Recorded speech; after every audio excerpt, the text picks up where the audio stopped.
What's up, everybody? It's Jared with Capture the Magic. And when it comes to the MCU, I've said it many times that I think the fall off that you had from Infinity War and Endgame to really where the MCU is now will be studied in textbooks, as it's just you don't see something fall off that hard that quickly where it currently is now.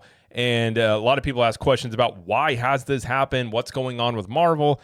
And it seems we might have a behind-the-scenes peek at to some of the issues with Marvel, and it's coming from X-Men 97, or at least former showrunner Beau Demayo, who kind of went on Twitter X and really let loose on what is going on with Marvel, and got some tweets out there that I could see these being pulled down in a few days, as I imagine that Marvel's not very happy to see these out here.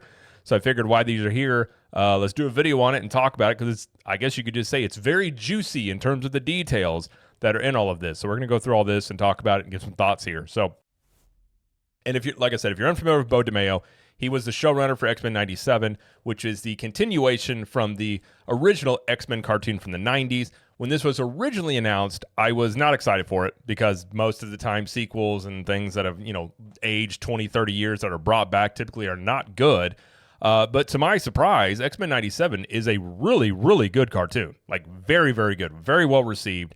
And right before it released, Beau Demayo was actually fired. And the reason given was, I think it was, quote, egregious behavior, saying that he had done some things behind the scenes that were not acceptable. That I don't think an actual specific incident was ever laid out that I'm aware of, but that is what happened there, and ever since then, Beau Demayo has not been the happiest, of course, when it comes to Marvel. But to sum all this up, we have an article here from The Direct that kind of sums up some of these tweets, and then we're going to look at some more things that he's tweeted since this that kind of give you a picture of what could be going on with Marvel. And this article says, X-Men 97 showrunner ridicules Marvel's new X-Men movie plans and says it's sad. It says, former X-Men 97 showrunner Beau Demayo criticized Marvel Studios' strategy for introducing the X-Men and mutants into the MCU. He has remained vocal and critical about Marvel's upcoming plans as the franchise's financial and critical struggles continue. Along with revealing some of Marvel's plans that were reportedly in the works during his tenure, he has also held nothing back in terms of being critical about some of those plans. So the first tweet we have here is, first, the X-Men are so much bigger than any one creative, myself included. Would I have loved to write, direct, and steer the live-action films? Of course. But I have great faith that there are amazing artists out there who have amazing visions and stories to tell with the X-Men. Now, do I have faith in the MCU's mutant saga? Short answer, not yet, no. And let me walk you through so you don't think I'm just being a hater. So that's already starting to get very interesting. He says, X-Men requires planning, deep planning to pull them off and make them resonate. You also have to be very mindful of how you're laying out their story and the way in which audiences will experience the story. You also need to suppress your ego to make it your own.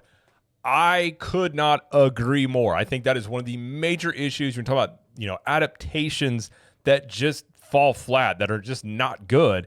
It's a lot of times these creatives want to take a story that people love and adore, adapt it to a movie or a TV show, but they want to make it their own. So they're going to put their own spin on it, and that's not what audiences want. So I completely agree with what he's saying here. And focus on meeting the mutants on their terms, which means deeply respecting their canon. Marvel's not going to do that. And the emotional investment that fans have in that canon. With this in mind, this is the start of Marvel's Studio Mutant Saga. He goes on to say, a retcon and musical sting in Miss Marvel that she's now somehow a mutant. Literally, our first intro to the X-Men in the MCU is not one of the decades worth of mutants, but a YA retcon that Kevin forced onto the franchise to make it his own and out the MCU spin. And it is a tease and retcon that they still have not paid off. I completely agree. Undoubtedly true. What's crazy is the X-Men, along with Spider-Man, are literally some of the best-selling comic books ever. I would argue right up there with Spider-Man, they are just almost as popular, especially talk about Wolverine and just X-Men in general. And the fact that the first mutant that shows up is Miss Marvel, nobody was asking for that, and it doesn't make any sense. To the above, for decades, X-Men fans have waited for teenage mutants like Jubilee, Kitty Pryde to get their justice and do it film. Kevin knows this, talking about Kevin Feige. But just like Fox shoved a teenage retconned rogue down our throats, Kevin and Marvel have shoved Khan down our throats when far more interesting mutants would do. It's an FU to the fans. And having been in the room with these guys, it is absolutely all ego. Even having newly cast Jubilee show up at the end of Ms. Marvel to recruit her would have been better than the instantly forgettable tag we got. I mean, I don't think any of this is going to be surprising to people who have paid attention and really, like, if you're just talking about Hollywood in general, you're talking about egos and all these things. I don't think any of this is going to come across as like, I can't believe this, but I think it does give us some insight into some of the decisions, at least. And he goes on to say, a weird nostalgic cameo of Professor X in Doctor Strange 2, which is a terrible movie, that used the animated series sting where Kevin thought it'd be fresh and cool to see the revered leader and activist visionary of the X-Men entire creed get brutally murdered again. Completely agree. Next, Monica Rambeau somehow finding herself transported back to meet Beast from the worst X-Men movie ever made, and that these two characters have zero history or irony to having met one another in the same way that, say, Nick Fury coming to meet Tony Stark had in Phase 1. All the tags in Phase 1 begged a clear, exciting story, the creation of the Avengers. What the hell does Beast and Monica tease? Nothing. It's just a desperate play to make us care. Want a better tag? What if the film ended with Monica or Carol waking up to meet Anna Paquin's Rogue? Now that does what the MCU Phase 1 tags did. Agreed. He has a valid point. And then he goes on to talk about Wolverine and Deadpool. He goes, the retries of Wolverine and Deadpool from the Fox franchise that the MCU and Kevin had zero to do with, which he is not wrong about. Wolverine and Deadpool are Fox properties. That's what made those popular. The MCU had nothing to do with those characters becoming popular. A fan pandering story of Reddit wish lists that seem to say farewell to the Fox universe. Again and yet again, the MCU being like Fox in this lazy reliance on Wolverine as the face of the X-Men. A contrived MacGuffin plot of adamantium and Captain America Brave New World that has amounted to nothing and begs timeline questions where I guess Ms. Marvel is a mutant before Wolverine entered Weapon X. Again, good point. Lastly, all the Fox characters we thought were gone and dead are being brought out yet again to manufacture artificial interest and distract from Kevin and Marvel Studios' decade-long flailing of frequent failures. Like I said, when I say he doesn't hold back anything, it gets even better. He says, I don't mean to be a hater, but who looks at this and says that this is the care and respect and serious thinking that the X-Men characters deserve? Hell, who looks at this and says this is a competent leadership from a studio that is in no way alarming? Kevin is introducing new concepts like adamantium and mutant Ms. Marvel while simultaneously recycling old Fox characters, all before telling us they're going to reboot everything anyways. Like, what the F? He says, next, let's talk about how Kevin and Nate and Marvel talk about the one thing that comes out of Marvel that was universally loved. Oh, right, they don't. In fact, Kevin and his vaunted parliament at Marvel didn't even attend X-Men 97's premiere. One of the crew members was in the elevator with Lou the day of the premiere and mentioned it to Lou and had no idea what he was talking about. Also notice how everyone at Marvel talks like Deadpool and Wolverine put X-Men back into the modern zeitgeist. Sorry, that was X-Men 97. And even Ryan Reynolds has acknowledged it. Sadly, Kevin Feige and his sycophants hated that what I crested with my team was getting all the praise it did. And when he's talking about here, you got Nate Moore, who he's talking about here when he says Nate. And when he says Lou, he's talking about Louis Esposito, who is another executive with Marvel, who he's talking about there. Now, obviously, you can read into this and say he's bitter about being fired, which he probably is. But if you look at Beau Demayo's, background, he loves X-Men first off, and he is a geek and a nerd. But you are talking about somebody who does know how the internal workings of Marvel work, and I'm not going to be shocked one bit that there are egos and things going on behind the scenes that have nothing to do with making good movies. I mean, it's Hollywood, for goodness sakes. I don't think most studio executives are sitting around really thinking about ways in which they can really please the audience. I think many times they're doing things for credit, for things that can move them ahead, that can make them more money. But I don't think at the end of the day, they're really thinking about the fans. And I don't always agree with Beau Demayo and his takes, of course, as I never do anybody for that matter.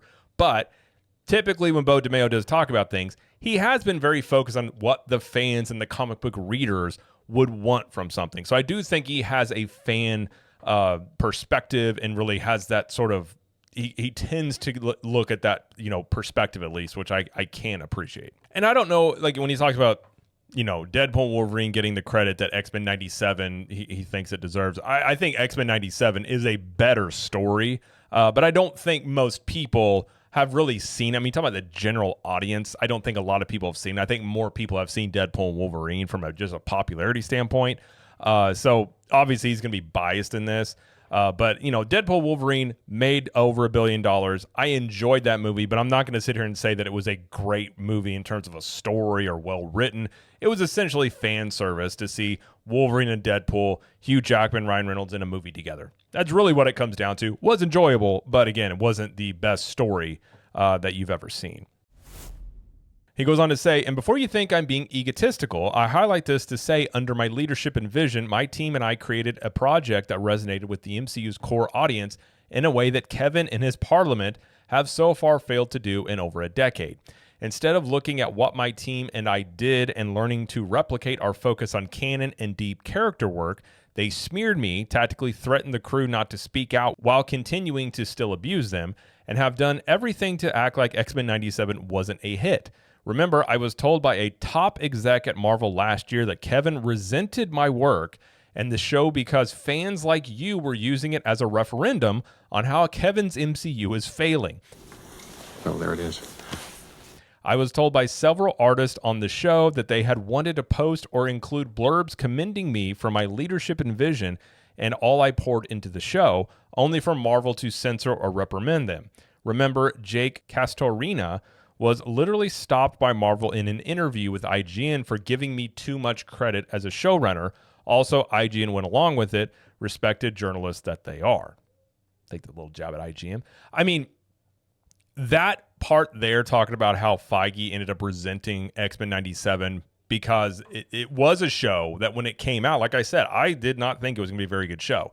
It comes out very true to the source material. I grew up reading the X-Men comics, was very true in most of the cases to the X-Men comic books. And so fans at the time were like, and by the way, this is coming out during a time period of recent Marvel where the movies and other shows have not been great. And people looked at it and said, wow, this is amazing. Like, why can't you do this? And obviously, instead of looking at that and saying, oh, this is what the fan base wants, Feige, ego-wise, takes it personally and decides that it's a critique against him. And instead of embracing it, decides to go the other way, which again is not surprising when you're talking about Hollywood and egos and power plays and all that stuff that goes along with that. Goes on to say, all this is ego, and the X-Men have no room for ego. Their legacy and the investment so many of us made into it is what's the priority, not making your mark. I have yet to see anything from Kevin and Marvel that shows that they respect how much fans have invested in these characters. Now, will this change? I hope so. As I said, I have no faith yet. But my mind can be changed, not by PR and stunt casting and nostalgia grabs, but by someone actually doing an interview at Marvel about the X-Men where I hear them talk about actual story. I want more. Completely agree. I mean, talking points are cheap. If you're going to do it, like, you need to sit down and actually show the fans that this is what you're going to do. And I don't think we're going to get that. And I think what he's talking about, they're talking about like stunt casting and nostalgia grabs. Talking about, Wolverine, Deadpool, Wolverine, but he's probably also talking about Doomsday. I think that's what he's talking about, because that movie is going to be probably 60 actors deep with nostalgia, throwbacks. Like it's gonna make a ton of money more than likely, but it's just gonna be a huge nostalgia grab of these different characters showing up in these two movies. He's off that. I end with this. During Phase 1, Marvel's Hall H and press releases were so exciting because they were talking about the comics and the themes and the stories. They talked about the fans and doing right by them in the comics. Now their Hall H panels and news is just Kevin or one of his lackeys talking about the latest A-list celebrity who will be paid 8 figures to cosplay as a Marvel hero. There's no talk of the actual heroes or characters or story because Kevin and his brood are just star effing at this point, hoping it'll earn dollars at the box office. It's sad, and these characters deserve to be treated as something more than a PR springboard for Kevin and his celebrity pals' stardom and careers.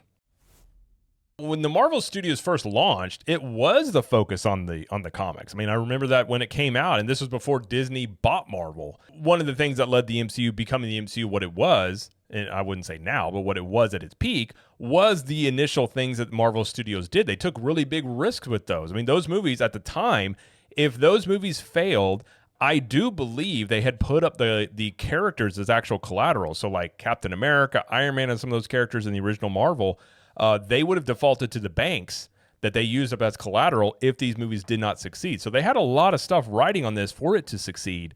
And, obviously Disney bought it. And I think you just saw sort of a slow decline off of the momentum that was already set up before them in many ways. But Beau Demayo went on even after this article was written, summing up a lot of his tweets. He goes on another tweet. Another fun fact about Marvel Studios and Kevin's Parliament example, the lead producer on Avengers Infinity War and Endgame had her assistant working overtime reading comics that she was too busy to read. Same when they started working on Nomad, which ultimately fell apart because they couldn't crack it right. Well, yeah, if you haven't researched the character and that arc, you're going to be hard-pressed to crack it. The many times we had a story issue come up in the script or script editorial in X-Men 97, and I was able to quickly pull a solve out of my ass using my knowledge of the comics had me thanking God I had done my homework. That right there, I'm going to say, is the main issue with the MCU, is the fact that this stuff, like the people working on these movies, many times, I think he talks about this in another tweet, are told not to read the comics. They don't want to use the comics as the backstop here because they want to tell their own story. And I think this is the main issue. And one of the reasons you've seen a fall-off from the MCU is because it's no longer based on these characters or their legacies, what was built in the comics. It is simply maybe whatever Kevin Feige wants or whatever a producer wants, whatever a writer wants. And it's not based on the stories. And, knowing the comics here, I think he is dead on with that. He says, also remember how the Secret Invasion creators bragged about not reading the comics. Well, this is how Marvel does it. The assistant to the lead producer actually does all the reading of the comics and creates a development doc that covers the comics and that includes pitches for which villains or characters to pull from a run.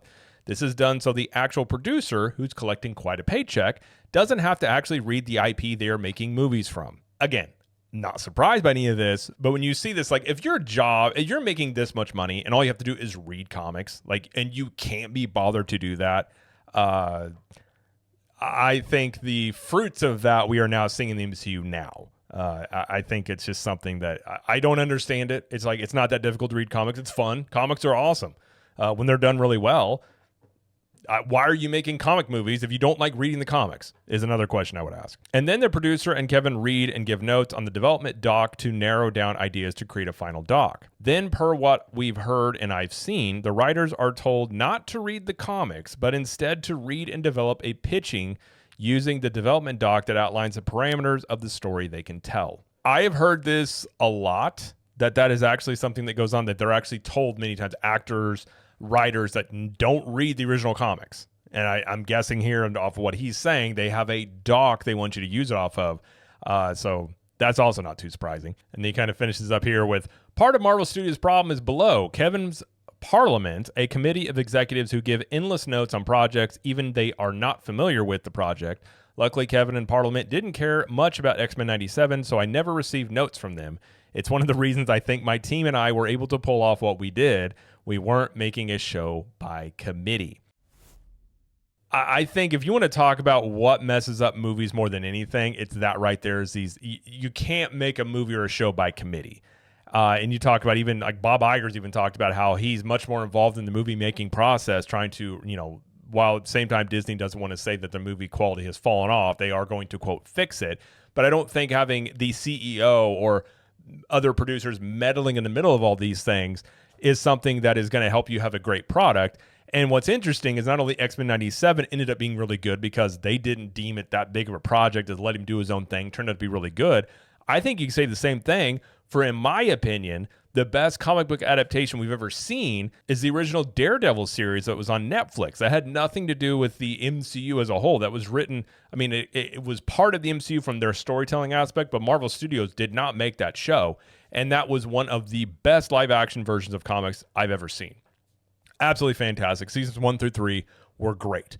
And I think it kind of goes to show with how much control is over these things. It seems like there is, Kevin Feige has his group of people overseeing these things. And I think you're kind of getting insight here into maybe what's going on with Marvel. Now, at the same time, Beau Demayo, does he have an axe to grind? I'm sure he does. He's not very happy about being fired, about his reputation being damaged. So I'm sure on some level, Obviously, he's speaking out because he's probably angry, but it doesn't mean that he's not right on these things. It doesn't mean that he doesn't have the inner workings of what's going on in Marvel. And, now whether or not you believe him wholly or not, I guess that's on you. I don't see anything he's saying as anything that would be shocking to me. When you talk about Hollywood and movie making and corporations, these are typically things you see in, middle-sized companies. I remember working for companies that were not even remotely the size of Marvel, that you had all sorts of internal power games going on in middle management. I can only imagine what it's like at a movie studio or out in Hollywood and things like that. And you can see how the movie quality and how good these movies are and these shows ends up, not being the sole focus here. It's about who gets credit, what, ideas. And if another show does good that you weren't involved in, well, that's a risk to your reputation. So you immediately kind of have to go at it.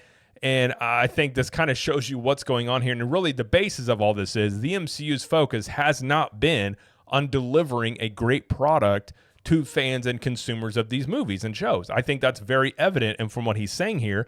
And it lines up with the quality we've seen from Marvel ever since Endgame. And there have been some outliers. Some of the Spider-Man movies have been very good. No Way Home obviously did very, very well. I will say Fantastic Four was a better Marvel movie than we've seen the past few years. Still didn't perform well at the box office because I do think the previous movies and shows that came before it really did some damage to that. None of this is surprising to me. It's very interesting, I will say, having somebody speak out like this.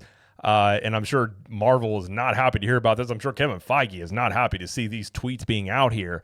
And I wouldn't be surprised if these tweets come down, as he may end up getting a letter or somebody talks to him and maybe they offer him, maybe he's looking for a way back in on some level, but at the same time, putting this out here like this, I don't know if that'll happen, but it's very interesting nonetheless, I will say. And it's just kind of one of those things when you read all this from somebody who worked in Marvel, for years, it kind of lines up with what you've been seeing here. And I think it not only does this apply to Marvel, it probably applies to talk about DC, with Warner Brothers, probably very similar there as well. A lot of meddling from the upper management in those movies. When you're talking about the Zack Snyder movies, we thought they have the new DC universe they've just launched, but we'll wait and see what the end result of that is years down the road. And I tend to believe Beau Demayo on this stuff. I don't have any reason to think that what he's saying here is an outright lie.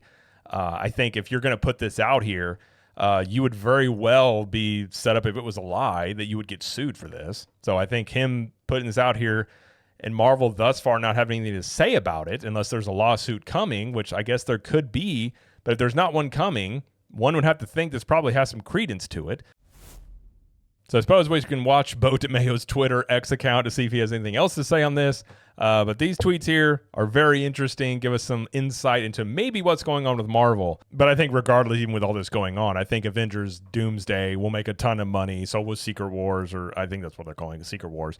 And then more than likely the MCU will wrap up in this phase. And I suppose what they do after that, I won't be surprised if Kevin Feige steps down and they relaunch the MCU shortly after that, but we'll wait and see on that much. But either way, that is going to be it, though, for this video. If you like this video, please like it and subscribe to the channel, as we do all this coverage here of theme parks and pop culture. And let us know in the comments, what do you think about what Beau Demayo has to say about the MCU and Kevin Feige, and do you tend to believe him? And until next time, we will see you later.